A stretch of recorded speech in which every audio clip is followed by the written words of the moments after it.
So, kinuha ko yung LBC package ko ng mga Astro kahit na mamamatayan ako ng mga Astro. Ay, bumili uli. Bale itong mga 'to is parang 200 per 6 pieces. Kaya medyo cheap-cheap na talaga ngayon. Although hindi sila nagmumukhang top class, siguro C or something. Parang may mga ano 'to, corking na sila and then super dehydrated. Kailangan na talaga nilang ma-repat. Pero siyempre na-late na naman ako sa pagkuha kasi nung pumunta ako nung siyempre nung first day na nag-text si LBC, may trabaho ako kaya hindi ako nakukuha.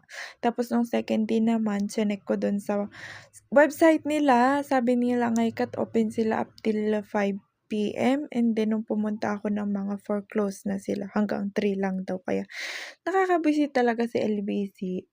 Hindi ko alam kung yung LBC branch lang dito sa amin, pero usually 'pag pumupunta ako doon, parang galit yung teller, masyadong mahaba yung pila, ang daming sumisingit, tapos meron pa yung mga kliyente nila na kunwari magtatanong lang kung andun na yung parcel nila or dun na-deliver yung parcel nila, tas after ngaykat makiki-transact na sila, tapos hindi ba nila nakikita na madaming nakapila? Ay, hindi kasi ako yung makumpronta na tao, kaya 'pag ang ginagawa ko 'pag gano'n, 'pag time ko na pumupunta kaagad ako 'pag tinawag na next, para hindi pa ako maagawan nung kunwari nagtatanong tapos mamaya nakiki-transact na pala. Okey lang naman magtanong pero siyempre 'pag sinabi na magpila ka na, wag mo nang isingit yung transaction mo. Mas lalo kung pareho lang naman tayo ng transaction na magpi-pick up tapos, sa anyway, kailangan ko nang i-repat ang aking mga Astro kasi parang super dehydrated na talaga sila. And then, nate-tempt ako na i-cut 'tong mga 'to, para i-check kung bulok na ba sila sa loob. Kasi yun nga, yung mga last na Astro ko, hindi na talaga sila nag-ugat tas after checking ay ayun, bulok na pala sila sa loob kaya cross finger itong mga 'to. Itatanim ko na lang sila sa mga shallow pots para very good. Mas konti yung tubig siguro na mare-retain and then check na lang natin after. Hopefully is i-survive ko 'tong mga 'to. And then ang gagamitin ko pala na potting mix is sarili kong mix. Kung ano-ano actually yung linagay ko dito sa potting mix na ito, meron siyang coco peat, meron siyang vermiculite, may lava rock, may pumice, meron din ano na pala yung fertilizer na nilagay ko dito, pero konti lang na vermicast. And then gusto ko kasi na hindi masyadong dry yung soil mix, kaya ang dami kong linagay na coco peat. Pero ang problema naman pala sa coco peat, 'di ba 'pag magde-dry sila magiging, lipophilic, tama ba yung term? Parang rine-repel na nila yung water.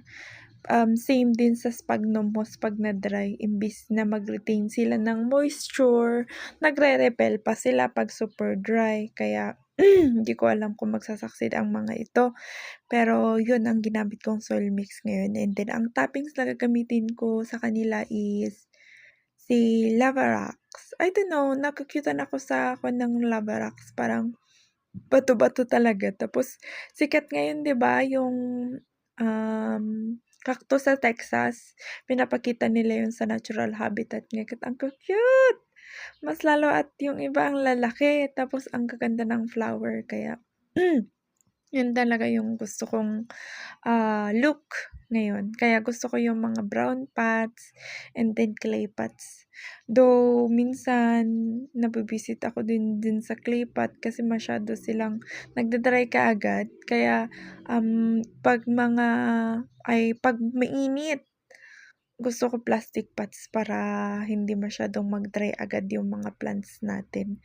Pero 'pag tag-ulan mas magandang gamitin yung mga clay pots para hindi maging stagnant yung water. Kaya depende talaga 'no, kung anong mas maganda sa area niyo, clay pot or plastic pot kasi may iba't ibang difference naman sila and then may iba't ibang disadvantages din. Pero ngayon, Actually, gusto ko yung itsura ng mga naka-clay pot na cactuses. May pinapanood kasi ako na YouTuber. Tapos ang gaganda ng arrangement ng kanyang mga cactus and succulents. Nakalagay sila sa mga clay pots.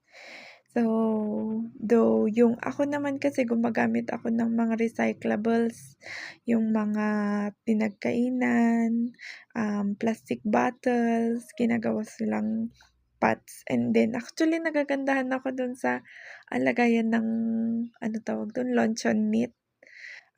Rectangle siya, and then wala, madaling ayusin kaya parang nagagandahan ako dun. And then ginawa ko pala itong video na 'to para mag-rant. Tsaka diary na din if ever tumagal, gusto kong makita 'tong mga video ko kung ano yung pinaggagawa ko noon pa kasi ang bilis ng panahon. My goodness, nakikita ko nga yung mga label ko dun sa ibang plants ko ngayon naka 6 months na pala sila sa akin tapos ganun pa rin ang liit-liit. Hindi lumalaki, oh my God. Kaya lalagyan ko ito ng date. Today is May, hindi, June na ngayon eh, June 6 ko sila nakuha, June 6 ko din sila itinanim, and then tignan natin kung madededs ba sila. Pero hopefully naman hindi, hopefully talaga mabuhay ko silang lahat. And then siguro ita-try kong i-rain or shine yung isang pot. Tignan natin kung makakatulong yung rainwater. Kasi paulan ng paulan dito sa amin kaya yung mga sakis ko, super healthy yung itsura nila, hindi na dehydrated. And then, yung iba makulay, yung iba naging green na. Pero, try natin tong mga astro. Though, since kariripat natin sila, mas maganda pa siguro na kahit 1 month na naka-shaded muna para hindi malusaw talaga. Pupunta ko kaagad sa rain or shine tapos ulan ng ilang araw. Ay, wala sinayang ko lang talaga yung pera ko pag gano'n yung gagawin kaya i-try ko nga after kung mairipat itong mga 'to. Stay ko muna ng 1 month siguro dito sa shaded and then tsaka ko ilalagay sa rain or shine area. Tag-ulan naman na ngayon hanggang December siguro ay intermittent na uulan kaya hindi ko na talaga kailangan magdilig dun sa mga rain or shine ko ng mga sakis.